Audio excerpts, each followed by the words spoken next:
Hello, good morning everybody. আজকে 30শে April 2026। কালকে পশ্চিমবঙ্গে দ্বিতীয় দফার নির্বাচন শেষ হওয়ার পরেই মানুষজন আবার ঘুরতে বেরিয়ে পড়েছে। এই যে উইন্ডোটা 30, 1, 2, 3, এটা একটা লং উইকেন্ড পড়েছে। এবার 1 মে বিভিন্ন অর্গানাইজেশনে ছুটি থাকে, 2 তারিখ শনিবার, 3 তারিখ রবিবার। তো এইরকম একটা বড় উইকেন্ডে বাড়ি বসে থাকার মানেই হয় না। এবার আমার সফর সঙ্গী কে বলুন তো? আমি নিজেই। আমি সোলো ট্রাভেল করতে বেরোচ্ছি, কারণ তৃষা ছুটি পায়নি। মা বাবারও শারীরিক কিছু অসুবিধার কারণে মা বাবারা এবার আমাকে জয়েন করতে পারছে না। আমি এখন দাঁড়িয়ে আছি কলকাতার আন্তর্জাতিক বিমানবন্দরে। আমার আজকে সকাল 10টা 5-এ এখান থেকে স্পাইস জেটের ফ্লাইট, যা আমাকে নিয়ে যাবে সরাসরি বাগডোগরা ইন্টারন্যাশনাল এয়ারপোর্টে। এর এই যে ফ্লাইটটি আমি পেয়েছি, এই রকম একটা লং উইকেন্ডে এই দামে ফ্লাইট পাওয়া প্রায় নেক্সট টু ইম্পসিবল। আমি কতই পেয়েছি বলুন তো? আমি এই ফ্লাইটটা পেয়েছি 3200 টাকায়। হ্যাঁ, ঠিক শুনেছেন।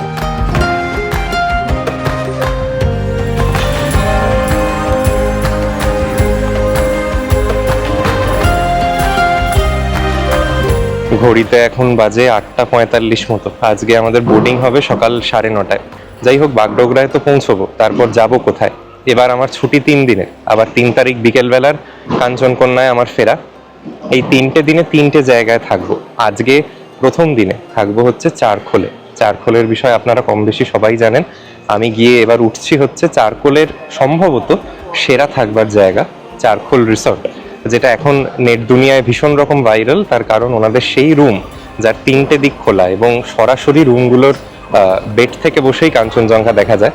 আপনাদের বরাবরই আমার কাছে আবেদন থাকে যে রিতম, তুমি যখন নর্থ বেঙ্গলে যাবে কিছু হ্যান্ড পিকড ভালো স্টে দেখিও। তো সেই রকম জিনিস মাথায় নিয়েই যাচ্ছি। বাকি 2টো দিনের জিনিসগুলো সারপ্রাইজ থাক, যেরকম সিরিজ এগোতে থাকবে আপনারাও জানতে পারবেন। আমার মোটামুটি বাগডোগরা থেকে চারখোল যদি একটা ব্রেক দিয়ে যাই, 3.5 থেকে 4 ঘন্টা লেগে যাবে। আমি মোটামুটি বাগডোগরা থেকে ধরুন লাগেজ নিয়ে বেরোতে বেরোতে 11:30টা, আমার চারখোল পৌঁছতে পৌঁছতেই কিন্তু আনফর্চুনেটলি আজকে 3:30 বেজে যাবে, আবার কালকে চেক আউট। তাই এই অল্প সময়ের মধ্যে আমার যতটুকু যা দেখানো সম্ভব তুলে ধরবো আপনাদের সামনে।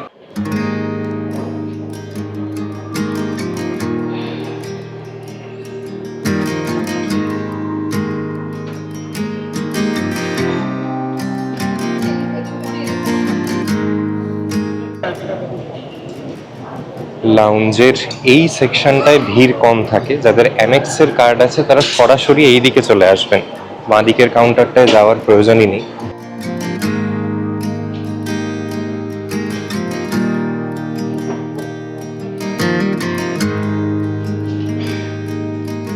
$2 ব্রেকফাস্ট। লাউঞ্জের এই জিনিসটা আছে বলে এয়ারপোর্টে এখনো খাওয়া দাওয়া করার একটা সুযোগ আছে। এই গরমের ছুটিতে যারা কালিম্পং ঘুরতে যাবেন, তাদের কালিম্পং এর ওয়েদারের ব্যাপারে একটা ধারণা দিয়ে দিই। যা অনলাইনে দেখছি, এখন মোটামুটি কালিম্পং এর যে চত্বরেই থাকুন না কেন, দিনের মিনিমাম টেম্পারেচার 15-16 ডিগ্রি মতো। আমি যে সময়টায় যাচ্ছি তার সঙ্গে অ্যাড অন হচ্ছে ভারী বৃষ্টিপাত এবং বজ্রপাত। আর একটা জিনিস বলে রাখি, কালকেও অনেক বন্ধুর সঙ্গে আড্ডা হচ্ছিল এই বিষয়টা নিয়ে। তারাও সবাই হয়তো এই বিষয়গুলি অতটা জানেন না। আমার কালিম্পং সামারে এই নিয়ে 3য়-4র্থবার আসা। কালিম্পং এমন একটি জায়গা, যেহেতু উচ্চতা বেশ খানিকটা কম, চারখোলি যে যাচ্ছি, চারখোলের অল্টিটিউড মাত্র 5,500 ফিট। তো এই সব জায়গায় কিন্তু আপনি যদি মে মাস নাগাদ যান, আমরা যেরকম যাচ্ছি, অনেক সময় I am not saying every time, আপনার দুপুরে মনে হতে পারে যে একটা ফ্যান হলে বোধহয় ভালো হতো। ঠান্ডা থাকেই না। যেটুকু যে শীতবোধ, সেটা আপনার সন্ধ্যের পর এবং ভোরবেলা, দুপুরের দিকটা যখন বেরোবেন, তখন দিনের টেম্পারেচার অনেক সময় 23, 24, 25ও থাকে। তো একদমই ঠান্ডার ভাবটাও পাবেন না। তো এগুলো জেনেই প্ল্যান করবেন। এই সময়টা যারা যাচ্ছেন, আমি আগের বার পেলিংয়ে গিয়ে যে পরিমাণ গরম পেয়েছিলাম মে মাসে, বলবার কথা নয়। এখন অবধি কাজ দেখলেন, মনে হলো কিছু প্রমিসিং মনে হচ্ছে, কথা ভালো লাগছে, কিছু না হলে দেখতে ভালো লাগছে, তাহলে অ্যাটলিস্ট চ্যানেলটিকে সাবস্ক্রাইব করে যান। জোকস অ্যাপার্ট, চলুন এবার বোর্ডিং গেটের দিকে যাই।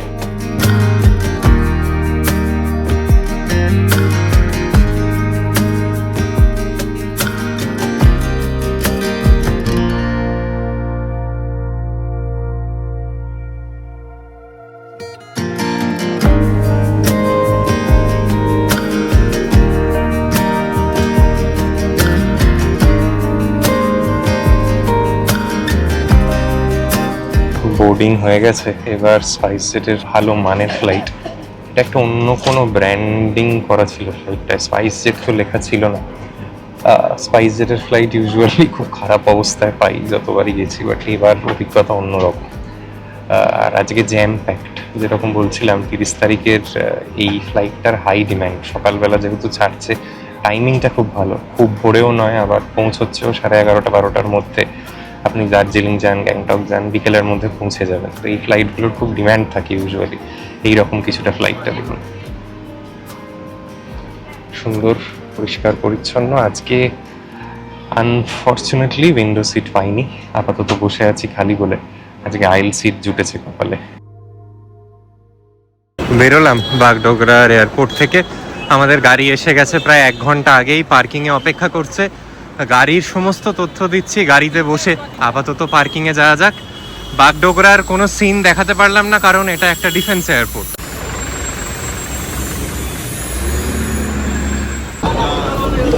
এই হচ্ছে বাগডোগরার ওভার ক্রাউডেড পার্কিং।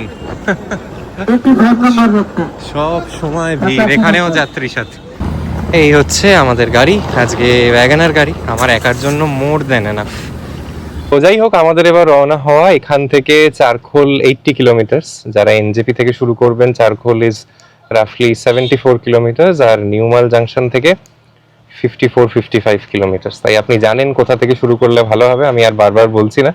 আমি যেহেতু ফ্লাইটে এলাম তাই বাগডোগরায় নামলাম। যদি আমি এটা ট্রেনে আসতাম, কাঞ্চনকন্যা ছাড়া অন্য কিচ্ছু ভাববেনই না। কাঞ্চনকন্যায় 9টা নাগাদ মাল জাংশনে নামলে, যদি 9:30তেও স্টার্ট করেন, খুব ইজিলি 12টার মধ্যে পৌঁছে যেতে পারেন বাগড়াকোটের লুপ ব্রিজ হয়ে। রাস্তাটাও অসাধারণ, আমি কিছুদিন আগেই ঘুরে এসেছি ওই রুট দিয়ে, তাই রোডকে রেকমেন্ড করবার মতো। এবং আজকে যেটা খুব ফ্যাসিনেটিং ব্যাপার, সেটা হচ্ছে যে ভয়টা পাচ্ছিলাম, সেটা হচ্ছে এখানের এই এত বৃষ্টির ফলে আকাশ একেবারে ঝকঝকে পরিষ্কার। বাগডোগরার রানওয়ে থেকে আমরা ভালো আশপাশের সবুজ পাহাড়গুলোও দেখতে পেলাম।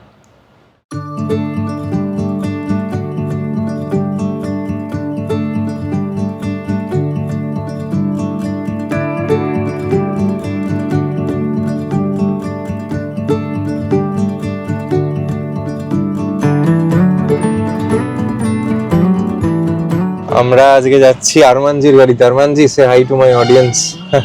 আরমানজি আমাদের সঙ্গে থাকবে এই ট্রিপটায়। এই গাড়ি বা এই রকম গাড়ি, আপনাদের ছোট গাড়ি বড় গাড়ি যাই প্রয়োজন হোক, সেটার জন্য যোগাযোগ করতে পারেন আমার বন্ধু কৌশিককে। কৌশিকের নাম্বার আমি নিচে দিয়ে দিলাম। ও গোটা নর্থ ইস্টের আপনি যেখানেই ঘুরতে যান গাড়ির আয়োজন করে দিতে পারে। ছোট গাড়ি বড় গাড়ি সবকিছু ওনারা প্রোভাইড করে থাকে। কৌশিকের সঙ্গে শুধু কথা বলে দেখবেন, এটুকু বলতে পারি, এত সুন্দর কথা বলে, কথায় আপনাকে মুগ্ধ করবে। বলবেন রিতমের ভিডিও থেকে কৌশিকের নাম্বার মানে আর কি পেয়েছি, তাহলে অ্যাডেড কিছু ডিসকাউন্টসও দেবে। দুর্দান্ত মানুষ, দারুণ সুন্দর কথা বলতে পারে। তো কৌশিকের সাথে অবশ্যই যোগাযোগ করবেন। কৌশিকের নাম্বার আজকের ভিডিও ডেসক্রিপশন বক্সেও থাকবে, এবং এখন যখন কথা বলছি তখনও কৌশিকের নাম্বার দিয়ে রাখলাম। দারুণ মানুষ, সেটুকু বলতে পারি। কথা বলেও ভালো লাগবে, এবং ওরা যেটা করে থাকে, ওরা খুব সুন্দর আইটিনারি বানিয়ে দেয়। মানে আপনারা যারা অতটা চৌখস নন, কোথায় গেলে ভালো হবে, কোন ট্রেন ধরলে বা ফ্লাইট ধরলে ভালো হবে, কোথার থেকে কোথায় যাওয়া যায়, 3 দিন ছুটি নিয়ে এলে কিভাবে কানেক্ট করতে পারেন, পেড সার্ভিস, পেড আইটিনারি ওনারা বানায়, ওনাদের থেকে সেই সার্ভিসটাও নিতে পারেন। খুব ভালো মানুষ।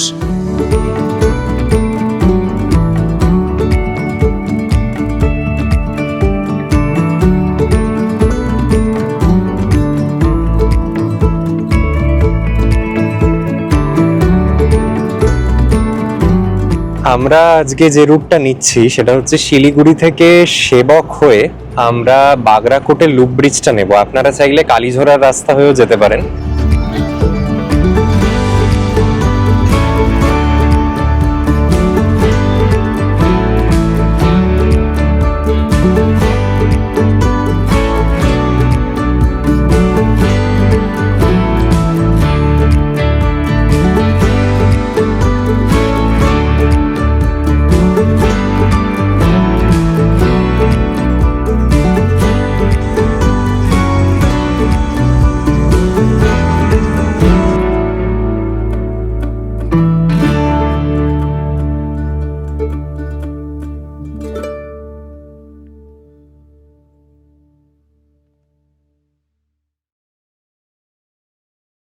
শিলিগুড়ি থেকে আপনারা যারা স্টার্ট করছেন, শিলিগুড়ি বা বাগডোগরা, মোটামুটি এরকম ছোট গাড়ি, 4 সিটার গাড়ি চারখোল অবধি 3.5 থেকে 4 হাজার টাকা নেয়। আপনি রিসোর্টে ফোন করলে ওনারাও অ্যারেঞ্জ করে দিতে পারে, প্লাস কৌশিকের নাম্বার তো দিয়েই রাখলাম।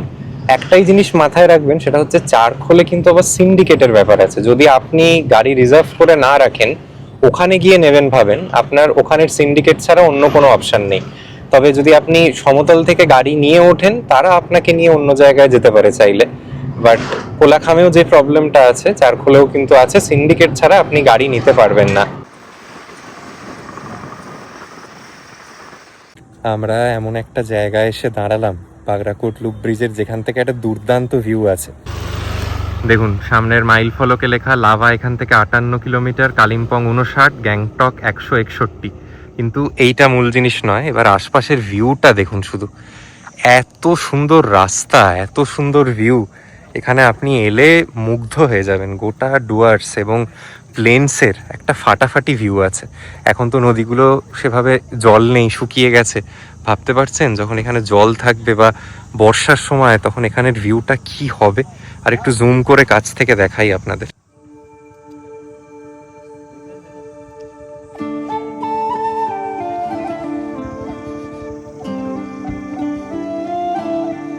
এই রুট দিয়ে প্রায় যারাই যায়, সবাই একবার করে দাঁড়িয়ে যায়। মানে এখানে আপনি না দাঁড়িয়ে পারবেন না, প্রকৃতিকে যদি ভালোবাসেন। অপূর্ব সুন্দর লাগছে, অ্যামেজিং। এদিকে ফরেস্ট, মংপং বা ওই দিকের যে ফরেস্টগুলো, সেগুলোও দেখা যাচ্ছে, মাঝে নদী, ডুয়ার্সের জনবসতি, অসাধারণ। আমরা এখন যে টার্নিংটিতে দাঁড়িয়ে আছি, এখান থেকে চারখোল যেতে আরও 1 ঘন্টা নেবে। এবার একটা ফুড ব্রেক নিতে হবে, খিদেও পেয়েছে খুব। এই বাগরাকোটের লুপ ব্রিজের যেটা ভিউ পয়েন্ট, তারপরে না ছোটোখাটো অনেক ফাস্ট ফুড সেন্টার আছে, সেরকমই কোথাও একটু দাঁড়াবো।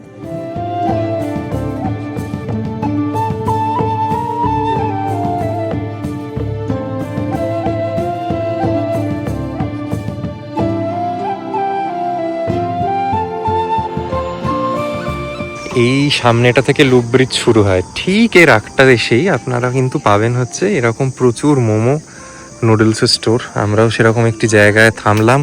ঘড়িতে প্রায় 4টেই বেজে গেছে। এত লেট হয়ে গেল আজকে, পৌঁছতে 5টার পর হয়ে যাবে আর কি। ঘড়ি বলছে আমাদের অল্টিটিউড এখন 490 মিটার মতো, ওই 500ই ধরুন না। আরও অনেকটা আমাদের উঠতে হবে। চলুন, উনি যতক্ষণ মোমোটা বানাচ্ছে, আপনাদের চট করে সামনের এই ব্রেথ টেকিং ভিউটা দেখিয়ে আনি।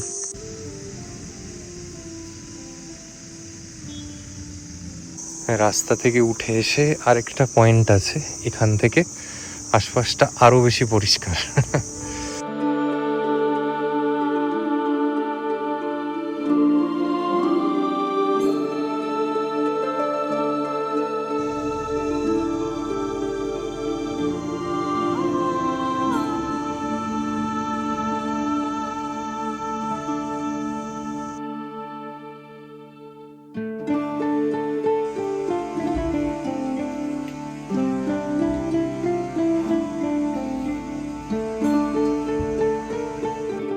আমাদের গাড়ি যত চারখোলের দিকে ধীরে ধীরে এগোতে থাকলো, পাল্লা দিয়ে বাড়তে থাকলো ঠান্ডা এবং মেঘ আর কুয়াশা। আমি বাগরাকোটের লুপ ব্রিজের রাস্তাটা আরোই আপনাদের সবাইকে নিতে বলবো, কারণ এই রুটটা দিয়ে গেলে প্রতিটা বাঁক এমনিই এত সুন্দর, আপনার আলাদা করে থেমে কোথাও সাইট সিইং করবার প্রয়োজন পড়বে না। শিলিগুড়ি থেকে মোটামুটি চারখোল গ্রামটি ঢোকা অবধি রাস্তা, এখন আমি যে সময় গেছি, এই মে মাস শুরুর দিকটা বলতে পারেন, তখন কিন্তু রাস্তা দুর্দান্ত অবস্থায় পেয়েছি। বর্ষায় হয়তো অনেকটু অবনতি হতে পারে, বাট ওভারঅল এই রোডটায় driving also is a pleasure. আপনারা অবশ্যই পরিবারের সঙ্গে এই অপূর্ব ছোট্ট পাহাড়ি গ্রাম চারখোলে ঘুরে যান। আপনার যেখানে ইচ্ছে থাকতে পারেন, সেটা ডিপেন্ড করবে আপনার কনভিনিয়েন্স, আপনার বাজেট, আপনি কোন সময় যাচ্ছেন হয়তো সেইটার ওপর, বাট চারখোলে অবশ্যই যাবেন।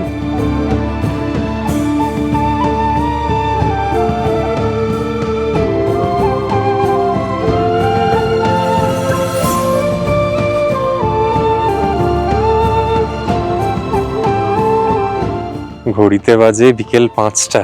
অবশেষে চারখোল এসে পৌঁছলাম এবং আমাদের রিসোর্টে এসেও পৌঁছলাম। ছবির মতো সুন্দর একটা গ্রাম। এই রিসোর্টটা একদম টপ মোস্ট পয়েন্টে। একটাই ডিসঅ্যাডভান্টেজ হচ্ছে, এই শেষের 200-300 মিটার না একটু অফ রোডিং, বড় গাড়ি হলে সুবিধে ফ্র্যাঙ্কলি স্পিকিং। এর নিচে আপনারা জানেন আরো দু একটি পপুলার হোমস্টে আছে যারা এদের কম্পিটিটর বলা যায়, রাত্না আদিত্যা বলে আর চারখোল ডেকেলিং বলে। সেগুলো এইখানের থাকবার জন্য স্ট্যান্ডার্ড জায়গা। আমি এটাকে বেছেছি কারণ এটার যে কটেজগুলো, এই মানের কটেজ আর গোটা চারখোলে কোথাও নেই। চলুন যাওয়া যাক, দিনের আলো থাকতে থাকতে যতটা সম্ভব ঘুরিয়ে দেখিয়ে দেবো। চেক ইনের পর্ব সারি, ঘরগুলো ঘুরে দেখি। এই রিসোর্টের ব্যাপারে অনেক কিছু বলবার আছে। আমি কিন্তু অনেক আশা নিয়ে এসেছি, আশা করি যে আমার আশাগুলো পূরণ হবে। এইখানের সব থেকে সুন্দর অংশ হচ্ছে এই রকম একটা খোলা মেলা ভিউ। কি সুন্দর ফুলগুলো ফুটেছে দেখুন শুধু রিসোর্টের ধার ধরে। গোটাটাই মেঘ কুয়াশার খেলা, সামনে পাইন ফরেস্ট, ভিতরে যাই এইরকম কিছুটা। দারুণ সুন্দর একটা রিসেপশন এরিয়া, পুরো কাঠের কাজ করা। এখানে চেক ইন ডেস্ক। চলুন রুমের দিকে যাই। ফ্যান্টাস্টিক একটা রিসেপশন এবং চেক ইন এরিয়া। আপনারা অনেক দিন ভালো রিসোর্টের হদিশ চাইছিলেন, তো সেই রিসোর্টের হদিশ নিয়ে এসেছি। এটা হচ্ছে ওনাদের ডাইনিং হল। আচ্ছা, এটা হচ্ছে একদম প্রায় টপ মোস্ট ফ্লোর, বেশ সিঁড়ি ভাঙতে হচ্ছে। আচ্ছা, আমরা এবার একটু কটেজগুলোর দিকে এগোই। আমাকে দিয়েছে একদম টপ মোস্ট কটেজ 4B। আরও অনেকগুলি কটেজ আছে এখানের। এই কটেজের মান, তারপর রুমের ইন্টেরিয়ার, সেগুলো ধীরে ধীরে শেয়ার করব। অনেকটা কিন্তু ওপরে সিঁড়ি ভেঙে উঠতে হচ্ছে। জাস্ট মাইন্ড ইট, যাদের হাঁটুর সমস্যা আছে তাদের একটু সমস্যা হলেও হতে পারে। আমি আরও উপরে উঠি, 4A 4B। আর অসাধারণ ফুল ফুটে আছে এই সময়, বৃষ্টি হয়েছে বলে আশপাশটা আরও সবুজে ভরা। বাবা, তো শেষই হচ্ছে না পথ। যাই হোক, ভালো কার্ডিও হয়ে যাবে। এইখানে একটা উঁচুতে কটেজ আছে, আর আমার কটেজটা এইদিকে। Feels like top of the world. আশপাশটা দেখুন শুধু, দুর্দান্ত দুর্দান্ত ভিউটা দেখছেন শুধু সামনের সবুজ পাহাড়গুলো। এরকম একটা ব্যালকানিতে দাঁড়াবেন, আশপাশটা মনোমুগ্ধকর। তাও তো ভিজিবিলিটি ভীষণ ভীষণ কম্প্রোমাইজড, মানে যা দেখা যায় তার 20%ও বোধহয় আপনাদের দেখাতে পারছি না। চলুন দিনের আলো থাকতে থাকতে রুমটা একটু ঘুরে নিই।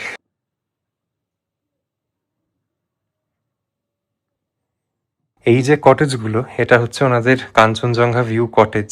এবং এই ঘরগুলোর যে স্পেশালিটি সেটা হচ্ছে এই রকম কাঁচের জানলাগুলি, যেগুলো দিয়ে প্রায় আপনারা 3 দিকের ভিউ পাবেন আর কি। একটা 270 ডিগ্রি ভিউ আছে। কি অসাধারণ না? এই রুমের অ্যামিনিটিসের ব্যাপারে আপনাদের একটু বলে দিই। এখানে একটা বিরাট বেড, মানে 3 জন বড় মানুষও কিন্তু এই বেডে থাকতে পারে, এতটা জায়গা জুড়ে বেডটা।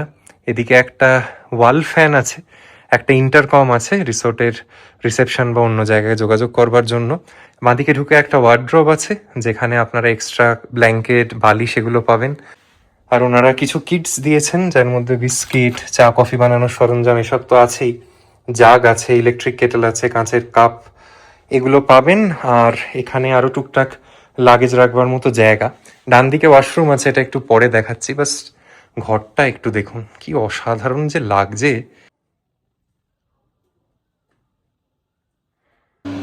আর এইটা হচ্ছে রুমের সঙ্গে লাগোয়া ওয়াশরুম। ওয়াশরুমটাও বেশ পরিষ্কার পরিচ্ছন্ন, অনেকটা জায়গা জুড়ে। গিজার আছে, এদিকে ওয়াশ বেসিন আছে। এই রিসোর্টটার যে জিনিসটি আমার সব থেকে ভালো লেগেছে, যেটা হয়তো এনাদের কম্পিটিটরদের এতটা অ্যাডভান্টেজ নেই, স্পেসিফিক্যালি যারা এই কটেজ রুমগুলিতে থাকবেন তারা বুঝতে পারবেন, সেটা হচ্ছে এই রকম ভিউ। আপনি রুমের ভিতর থেকেও ভিউ পাবেন, এবং রুমের পাশের এই ব্যালকানিটা থেকেও কিন্তু ইকুয়ালি সুন্দর একটা ভিউ আছে। নিচে অন্যান্য যে কটেজ যেগুলো দেখুন আমরা ছাড়িয়ে এলাম, সেগুলোও বেশ সুন্দর লাগছে দেখতে। সামনেই কাঞ্চনজঙ্ঘা দেখা যায়।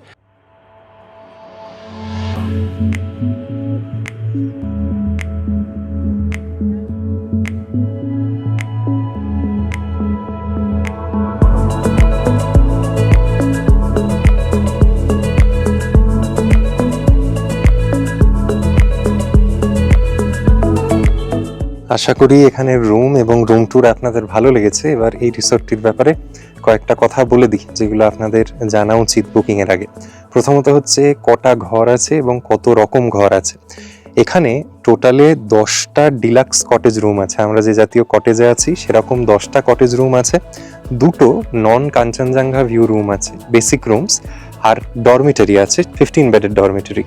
এবার কোথায় থাকবার খরচটা কীরকম একটু বলে দিই। একটা জিনিসই বলি, এখানে যারা থাকছেন এনাদের থেকে কিন্তু ফুড নেওয়াটা ম্যান্ডেটরি। এখানে আমরা যেই কটেজ রুমগুলো আছি, কটেজ রুমগুলোরও 2টো ক্যাটাগরি আছে এবং তার অনুযায়ী দামটা সামান্য একটু হেরফের হয়।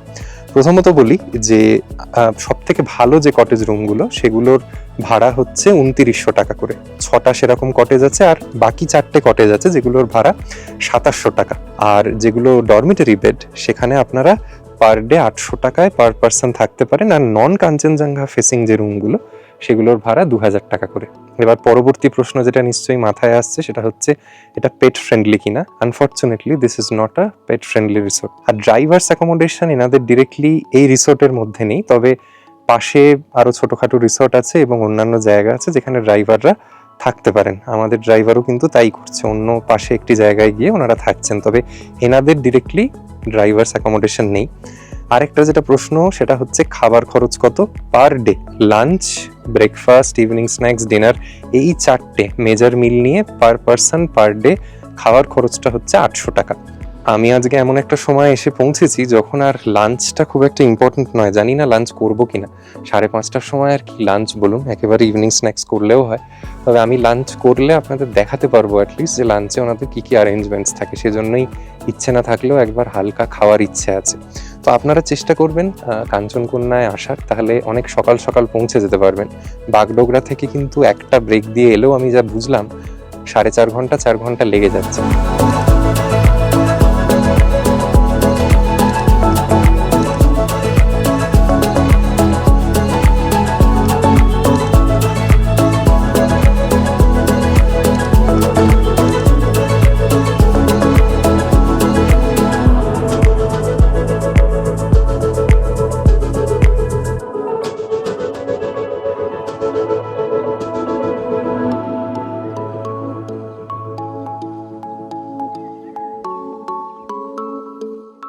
এটা হচ্ছে ওনাদের ডাইনিং হল। দিদি এখন খাবার গরম করে আনবে, কারণ ওনারা যে সময় খাবার তৈরি করেছিল সেটা সন্ধে 6টায় খাওয়ার জন্য নয়।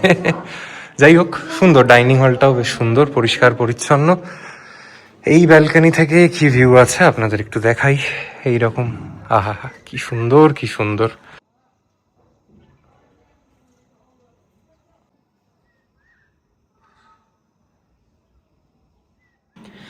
আচ্ছা, এখানের লাঞ্চে ইউজুয়ালি যে মেনুটা থাকে সেটা আপনাদের দেখিয়ে দিই। এখানে বেগুন ভাজা, স্যালাড, ডিমের কারি, আলু পটলের তরকারি, ভাত, আচার, ডাল, এটাই থাকে। এখন কটা বাজে বলুন তো? 5:50, আর আমি এখন লাঞ্চ করতে বসলাম।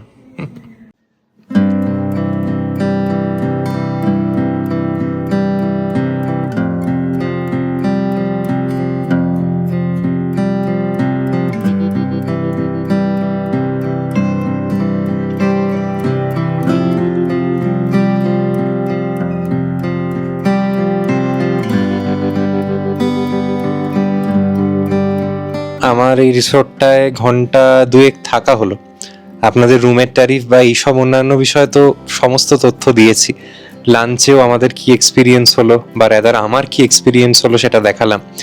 এবার কিছু স্ট্রেংথস এবং উইকনেসেসের ব্যাপারে কথা বলা যাক। হ্যাঁ, this is no way a perfect resort. দেখুন, আমি এটা সবসময় বলি যে কোনো থাকবার জায়গায়, even if it's ITC Royal Bengal, তাতেও কিছু তো ত্রুটি থাকেই। কোনো জিনিস পারফেক্ট হয় না, 100% নিখুঁত হয় না। তো স্ট্রেংথসগুলোর ব্যাপারে আগে কথা বলা যাক, তারপরে যে কটা উইকনেস আমার মনে হলো যেগুলো ওনারা শুধরে নিতে পারেন সেগুলোর বিষয়ে কথা বলবো। প্রথমত হচ্ছে এখানের সব থেকে বড় স্ট্রেংথ হচ্ছে এই কটেজগুলো এত সুন্দর, এত কোজি, আপনার 2টো দিন এখানে এসে কাটাতে ইচ্ছেই করবে। কটেজ প্যাটার্নের যে কোনো হোমস্টে রিসোর্ট খুব পপুলার হয় এমনিতেই। আর তারপরে প্রাকৃতিক সৌন্দর্য এতটা, এখানে আশপাশটা খোলা, সামনে কাঞ্চনজঙ্ঘা দেখা যায়, এটাই তো মেন হাইলাইট হতে পারে এই রিসোর্টটার ক্ষেত্রে। এটা আমার মনে হয়েছে সব থেকে ভালো দিক। এবার যেটা সুবিধে সেটা হচ্ছে এই যে জায়গাটা না, এখান থেকে অনেক কিছু কাছাকাছি। এখান থেকে লোলেগাঁও কাছে, এখান থেকে কাফের গাঁও কাছে, লাভা কাছে, ঋষভ কাছে। মানে আপনি যদি এখানে একটা দিন ঘুরতে আসেন, এখানে একটা দিন বা দুটো দিন কাটিয়ে আরও অনেক জায়গা ঘুরে দেখা যায়। আমি কিছুদিন আগে পারমিয়াকে এসেছিলাম, সেই ভিডিওটার লিঙ্ক দিয়ে দেবো। ওই ভিডিওটার শেষ দিকে বা মাঝামাঝি গেলে বুঝতে পারবেন এই জায়গাটিকে ঘিরে কত কিছু দেখবার নতুন নতুন হয়েছে। এই পারমিয়াক বলে যে জায়গাটা, এখান থেকে ধরুন এই আধ ঘন্টা দূরে, সেখানে আপনি গ্লাস ব্রিজ পাবেন, জেরং বলে একটা অসাধারণ ভিউ পয়েন্ট আছে, এবং এই কটা তো জাস্ট আমার এখন মনে পড়ছে বলে বলছি। যে জিনিসগুলো ওনাদের উইকনেস, এবার সেগুলোর বিষয়ে একটু কথা বলা যাক। একটা হচ্ছে নেটওয়ার্ক রিসেপশন। যদিও এনাদের একটা ফাংশনাল ভালো ওয়াইফাই আছে, but mobile network specifically Airtel একদমই চলছে না। মানে একটা মেসেজও সেন্ড হতে চাইছে না, কল ঢুকলে কল ড্রপ হচ্ছে। তো এটা একটা প্রবলেম। আমার মনে হয় গোটা চারখোল ভিলেজটাতেই ইন্টারনেট রিসেপশনের একটু এদিক ওদিক সমস্যা আছে।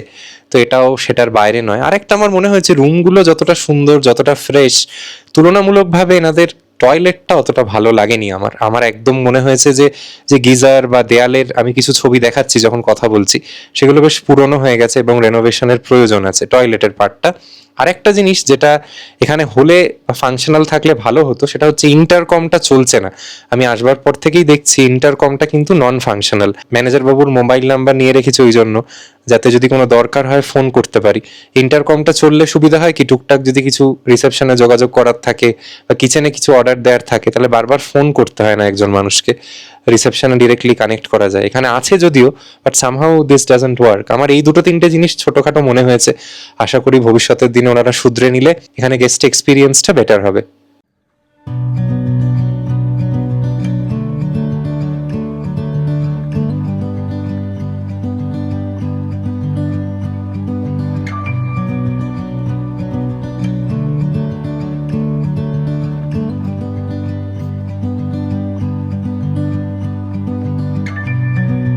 এনাদের যে ইউজুয়াল ফুড প্যাকেজ, তার মধ্যে বিকেলবেলা আপনারা অনিয়ন পকোড়া, চা আর কফি পাবেন আর কি, যেটা চান খেতে। তবে আমার ওই আর কি অনিয়ন পকোড়া বা এগুলো পাহাড়ে এসে অতটা ভালো লাগে না, তাই আমি আলাদা করে পয়সা দিই, প্যাকেজের অন্তর্গতও নয়। আমি নিজের জন্য চিকেন পকোড়া আর কফি অর্ডার দিয়েছি, দেখাই আপনাদের। এনাদের রুম সার্ভিস, এইটা আমি বলতে চাই ভীষণ ভালো। এখানে যে কজন স্টাফ আছেন, ওয়েদার ইট বি হাউসকিপিং, তারপর এই খাবার দাবার যারা দিয়ে দিচ্ছে, ভাবুন বারবার তিনতলা একতলা করতে হচ্ছে, কিচেনটা সেই নিচে।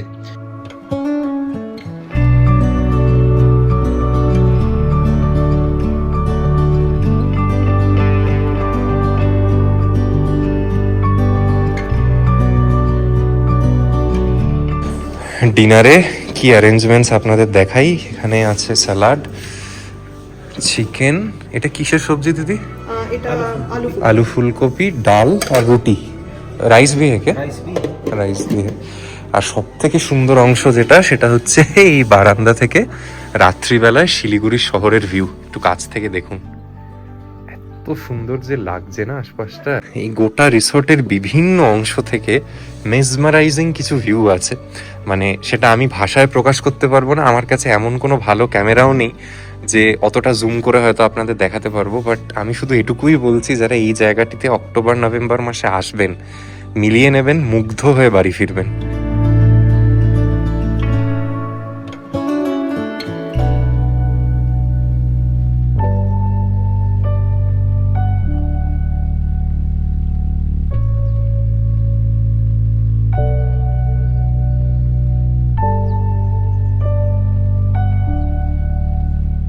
ঘড়িতে বাজে ভোর 5:05 মতো।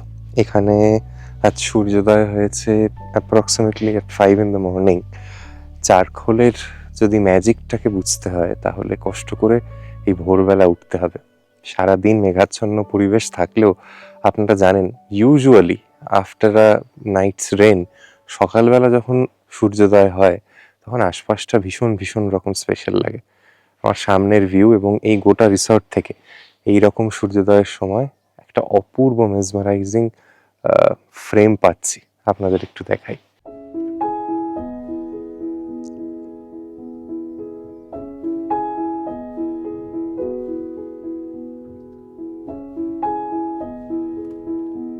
এই হচ্ছে চারখোল রিসর্টের 4B কটেজ, যেটা সব থেকে হাই ইন ডিম্যান্ড।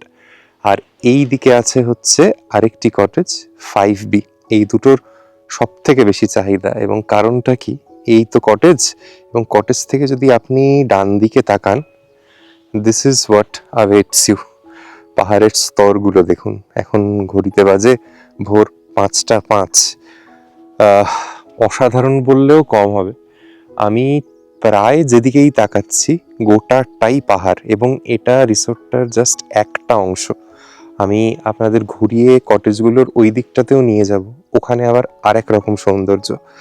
আমি এই রকম সুন্দর ভিউ অফবিট লোকেশনে অনেক অনেক দিন পর পেলাম।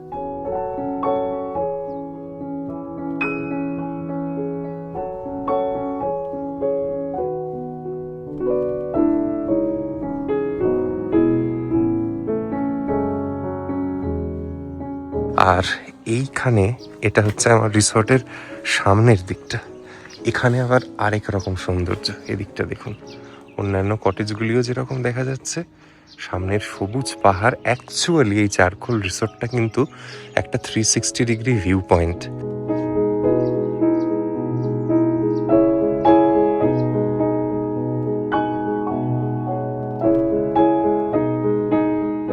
আর বলে রাখি, আমাদের এই কটেজগুলোকে ছাড়িয়ে গেলেও, মানে এই ডান দিকে তো কটেজগুলি থেকে আরও ওপরে ওঠার একটা সুযোগ আছে। একটা ডেডিকেটেড ভিউ পয়েন্ট কিন্তু করা আছে এই রিসোর্টটায়। হ্যাঁ, একটু কষ্ট, বড্ড সিঁড়ি ভাঙতে হয়, বাট আপনি এখানে উঠলে আশপাশের ভিউটা আরও অনেকটা পরিষ্কার পাবেন। রিসোর্টের ভিতরেই এরকম সুন্দর একটি ভিউ পয়েন্ট, এবং আশপাশটা দেখুন শুধু এখান থেকে, কি অসাধারণ, ভাষায় বর্ণনা করার মতো ক্ষমতা নেই। বেলা বাড়ার সাথে সাথে কিন্তু ধীরে ধীরে কাঞ্চনজঙ্ঘারও দেখা মিলছে। এখন প্রায় পুরো রেঞ্জটাই ক্লিয়ার।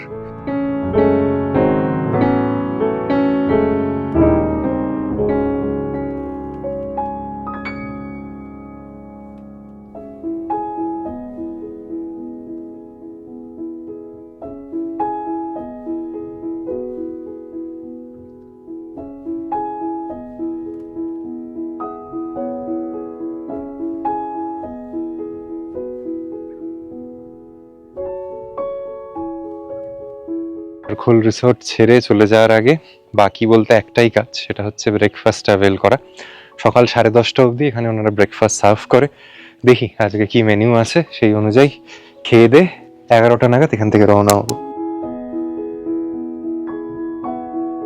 কালকে এখানে আসবার পরে একটা নতুন দিদি পেয়েছি, যাদের সঙ্গে গল্প করে সারাটা দিন আমার খুব ভালোভাবে কাটলো। আমি একাই এসেছিলাম, পারমিতা দি ব্রেকফাস্ট টেবিলে একটু ডিস্টার্বই করছি, বাট আমি তো আমার অভিজ্ঞতাটা শেয়ার করলাম। এবার পারমিতা দির থেকেও শুনুন যে ওনাদের কিরকম কি মনে হয়েছে। ওনাদের গোটা ফ্যামিলি, উনি ওনার হাজবেন্ড এবং একটা ছোট বাচ্চা নিয়ে এসছে ওনারা, তো ওনাদের কি ভালো লেগেছে কি খারাপ লেগেছে, খাবার দাবার কেমন, ওনারা কি বুঝলেন, পারমিতা দির মুখ থেকে শোনা যাক। Good morning from Charkhol. আমাদের অভিজ্ঞতা এখানে এসে বেশ ভালো। আমরা কিন্তু খুব সাংঘাতিক কিছু এক্সপেকটেশন নিয়ে আসিনি, কেননা এগুলো অফবিট ডেস্টিনেশন তো। আর সিন্স আমরা অনেক অফবিট ডেস্টিনেশনে আগেও ঘুরেছি, আমরা মিক্সড এক্সপিরিয়েন্স থাকে, কোথাও ভালো কোথাও নট সো গুড। কিন্তু চারখোল রিসর্টে এসে আমাদের অভিজ্ঞতা ভীষণই ভালো, সব কিছুই আমাদের খুবই ভালো লাগছে। একটা কি কেউ যদি মানে স্টার ক্যাটাগরি সার্ভিস এক্সপেক্ট করে আসে, সেটা হয়তো ওরা ফুলফিল করতে পারবেন না স্বাভাবিকভাবেই, অনেক কিছু কনস্ট্রেন্ট তো থাকে এইসব অঞ্চলে। কিন্তু তার বাইরেও মানে ওনারা যতটা যা পারছেন আমাদেরকে সেই কমফর্টটা দেওয়ার চেষ্টা করছেন, এবং রুমগুলো মানে কোনো মতেই আমি খারাপ বলবো না, মানে কম্পেয়ার টু হোমস্টে যথেষ্টই ভালো। এবং মেইনলি হচ্ছে সকালের ভিউটা সবথেকে স্পেশাল একদম একদম আজকের সকালের ভিউটা আমাদের মানে মন পুরো মানে ভরিয়ে দিয়েছে একদম, যাকে বলে। আর ব্রেকফাস্ট কেমন বুঝছো? ব্রেকফাস্ট ইজ ওকে, মানে খুব ইলাবোরেট কিছু নয়, ইলাবোরেটটা না এক্সপেক্ট করে আসাই ভালো। আমি নিয়েছি ব্রেড, জ্যাম, বাটার এগুলো নিয়েছি, বয়েলড এগ নিয়েছি, আর লুচি আছে, তরকারি আছে। এমনিতে রিসর্টটা কিন্তু ওভারঅল যথেষ্ট ভালো, লোককে রেকমেন্ড করব, একদম লোককে রেকমেন্ড করার মতো। 10 এর মধ্যে কত দেবে নিউট্রালি? আমি যদি নিউট্রালি ভাবি সবকিছু, স্পেশালি পরিষ্কারটা আমার এখানে খুব ভালো লাগলো, যেটা একটা মিনিমাম হাইজিন যেটা ওরা মেনটেন করার খুব চেষ্টা করেছে, সেটা আমার খুব ভালো লাগলো। আমি কিন্তু এটা আরামসে 10-এ 8, 8.5 তো দিতেই পারি। আমিও ঠিক একই জায়গায়। এই ছিল আমার কলকাতা থেকে চারখোল পৌঁছানোর অভিজ্ঞতা, চারখোল রিসর্টের রিভিউ এবং অ্যাজ আ হোল চারখোলকে আপনাদের সামনে তুলে ধরবার প্রয়াস। অসাধারণ লেগেছে, আধবেলা থেকে একেবারেই মন ভরেনি। আবার খুব শীঘ্রই চারখোলে যাব। যদি আপনাদের কারুর চারখোলে প্রপার্টি থাকে এবং আমাকে দিয়ে সেই প্রপার্টিটি কভার করাতে চান, আমি খুব খুশি মনে যেতে আগ্রহী, জানাবেন অবশ্যই। যাই হোক, জোকস অ্যাপার্ট, আজকে এখানেই শেষ করলাম। আপনারা সবাই খুব ভালো থাকবেন। এই সিরিজের নতুন পর্ব নিয়ে আসছি খুব শীঘ্রই। Till then take care and see you soon.